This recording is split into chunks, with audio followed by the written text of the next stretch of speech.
Alright, so here we are with our next setup. We have our wall, and let's go ahead and continue and set up a basic lighting.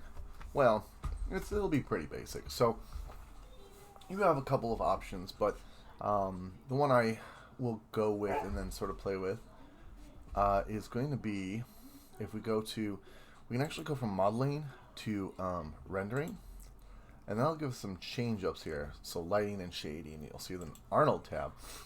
And I'm going to go to Arnold, and I'm going to set up, a physical sky. Let's do a physical sky. And the physical sky, the issue with it is that what you want to do when you set up a physical sky is implement some lighting in it. Now I'm going to go ahead and, you can't really see anything in here, so we have to go and do an Arnold render. And you'll see, boom, there we are. We now have a lighting setup, and you can see that my shaders here are kind of maybe a little too shiny. And if I move around, it's going to let me see that stuff. Now I'm going to set this up as a dual swatch here.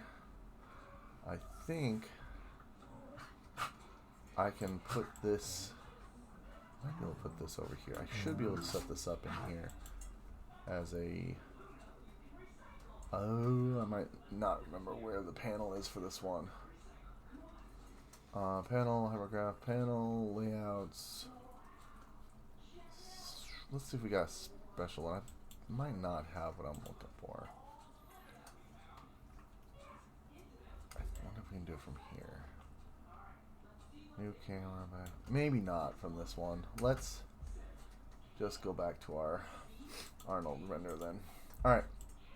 And you can actually set this Arnold render in File, to Window, 3D Manipulation. So I could actually move around in here by just simply clicking inside of the window itself, and I can select things. See, but yeah, you can kind of see the. Now, I don't want to get too deep into these setups and how you can change these things. This is a pretty good camera angle, actually. Let me slightly lift it.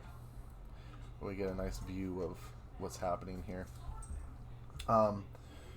So, in this setup, what we probably would like to see happen is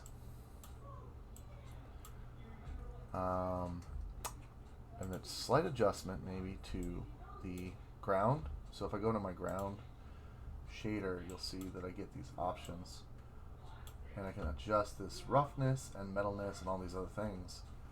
Specular, we probably want to take that down, and the you'll see that sort of like we can increase the roughness so that if I turn all the way up, for example, I'm going to get less bounce light on there. Colors already set. You can also do a preset. So let's say we want to do something like, not glass, obviously. Honey. I would like to see. I don't think they have anything like a sand. A sand would be really nice. Clay, probably not quite. Let's see what happens if I make it a clay. They'll change that color up. It's about the same. I'm going to get kind of the same until I really get in there and start tweaking with some of those settings. I'm still going to kind of get this reflectivity because that's just the sort of the nature of the light bounce within. But you can see how it's much more dulled now, right? So that's probably fine. And then the wall still has some shine to it or whatever. And you throw real textures on here, but we're not going to go that far here. So let's go back to our light.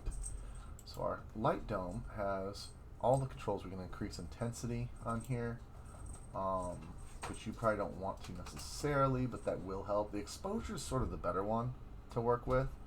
You're better off adjusting your exposure. So see how I can kind of darken it and get sort of this nighttime look. And then if I go and I mess with the color, now the color is going to be sort of this general setup, and you can actually adjust a lot of this in here, but you don't really need to. Your azimuth, you might, because this is going to determine your night setting versus your day setting, and kind of like the direction. So you can see like this looks a lot more like maybe a full moon, and the elevation is going to kind of determine like kind of your height of things. See that? So now I can kind of get this like maybe a sunrise, or if I kind of do it right, I can kind of get these pieces here. And so elevation and azimuth is going to kind of give me, is it nighttime, is it daytime? And by messing with these, I can kind of get this effect. And then that intensity I can up or down.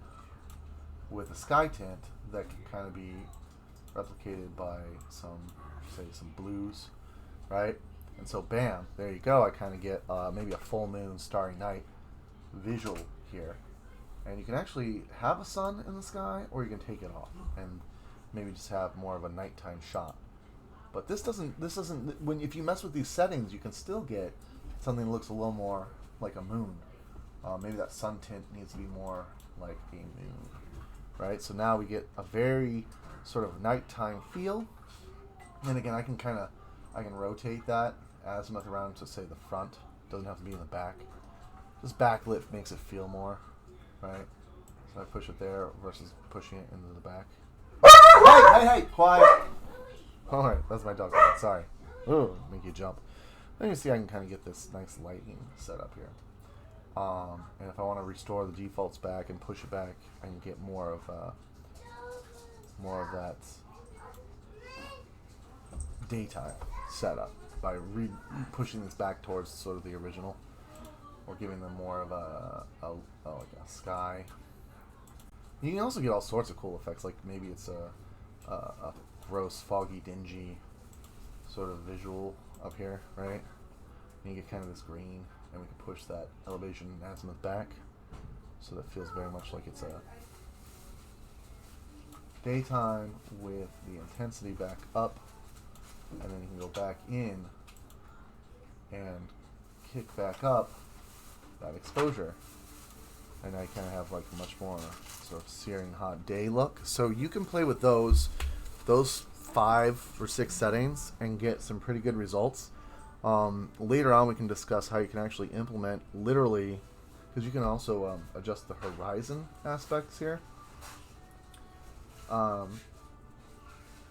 you can literally input like pictures and skies. So for example, if I have these zoo tools for my lighting setups, and here's some HDR skydome lights, and these are pretty cool. If I pop this open, I can get like a sunny sky.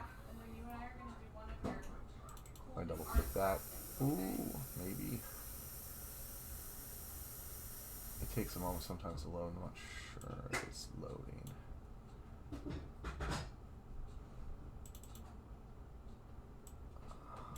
I might have to get rid of this other one.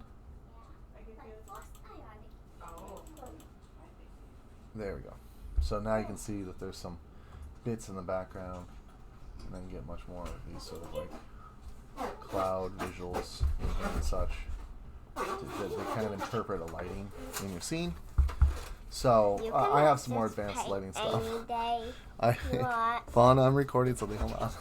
So there's your thoughts. This one kind of, you can see this kind of starts kicking in and makes it look a little more like a little toy set. But the other approach will give you some really nice visuals. You don't hear him? He said that one. That one, huh? Mm-hmm. Okay.